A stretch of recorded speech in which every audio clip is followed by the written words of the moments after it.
The magnitude, what you don't know, dwarfs what you think you do.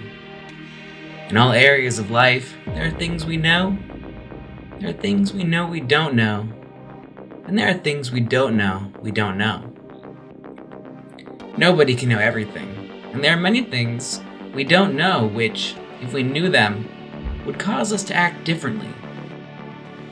The sheer volume of errors you make on a daily basis is colossal. In all probability, you have never made a correct choice in your entire life. The only thing you can know for sure is that you are making blatant errors every day, and that whatever you are doing in a particular moment is almost certainly the wrong thing to be doing. Colossal Cave is a game about delving into the unknown. An innocuous cave, what does it contain? It could be just a bunch of rocks and sticks, or it could be much more. You only know if you enter the cave. As you spelunk into the cave's mysteries, the passages and options branch out before you. A gargantuan task. Is there an end to the cave? Can you ever explore the entire thing? And could you even survive if you dared? You could turn back. Forget the cave ever existed. Return to your home and dream of what may have lain in the cave, safe with your friends and family. Nobody would blame you. It's just a silly cave anyway, right? What's the difference? What difference does it make? And yet, the cave remains. The choice is yours.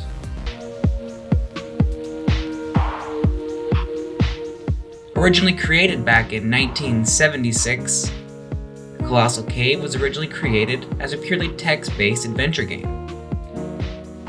I actually had a chance to play the original game once, and it is a frustrating experience for a native to games having visual interfaces. The game is a windy and hopelessly confusing series of caves which seems to go on forever. In original pure text form, the game is nearly unplayable for modern players. Some areas of the game deliberately designed to simply confuse and bamboozle the player, already struggling to keep track of the areas of the cave. Thankfully, Cygnus decided to write this game's obnoxious aspects and present it in a playable form, in 3 dimensions. The game does not have amazing graphics or make any particularly interesting design choices, but that is okay, because the game makes a nearly unplayable game from the 70s a somewhat enjoyable experience. I finally was able to play this game all the way through, being able to actually visualize what was happening. In terms of quality, looks like it could have been made 20 years ago. I give the visuals a 6 out of 10. The player starts outside of a cave. From there, the only way to go is down, into the cave. Aside from going into the little shack which sits outside the cave, a mysterious owl hoots ominously over the cave's entrance.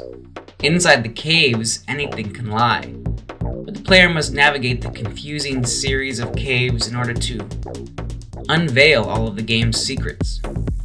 The player soon realizes that the cave holds more than just rocks and sticks, as the player is attacked by a dwarf. Delving deeper, the player can find ancient ruins, mines, ogres, dragons, bears, giants, and modern vending machines. There's quite a lot more going on here than first meets the eye. Unfortunately, the game never reveals any further information about the mishmash of fantasy tropes and modern twists which lie in wait in the cave. The greater story of why these beings are in this cave is up to the player's imagination. Though we can finally see what's actually going on in this cave, little more light is shed on the mysteries which dwell below. But it is true to the original content. I give the narrative a 4 out of 10. The original game featured many nuisances which made the already obnoxiously confusing game nearly unplayable. Dwarves will randomly spring up and kill you, for which there is no defense. Some parts of the cave system have a Lost Woods quality.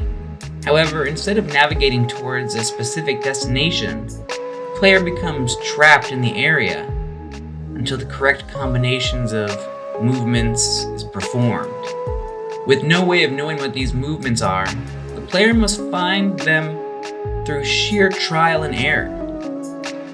Some of the puzzle solutions are also very arbitrary, or even nearly impossible to guess. The player, it is assumed, is meant to collect as many treasures as possible during the course of the game and bring them back to the shack outside to collect points.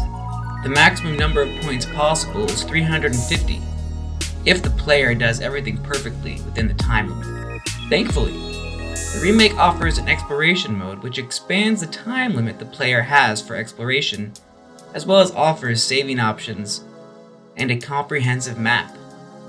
All features together make the game barely playable, but playable enough to a patient player. For me, I just wanted to see all the areas of the map, learn how to get all of the items. I didn't worry about actually doing the thing and getting the perfect score. To do so would have required an entirely new run-through and a lot of careful planning. As it was, I was already on my 3rd run-through. In the end, I found that I became trapped inside the cave.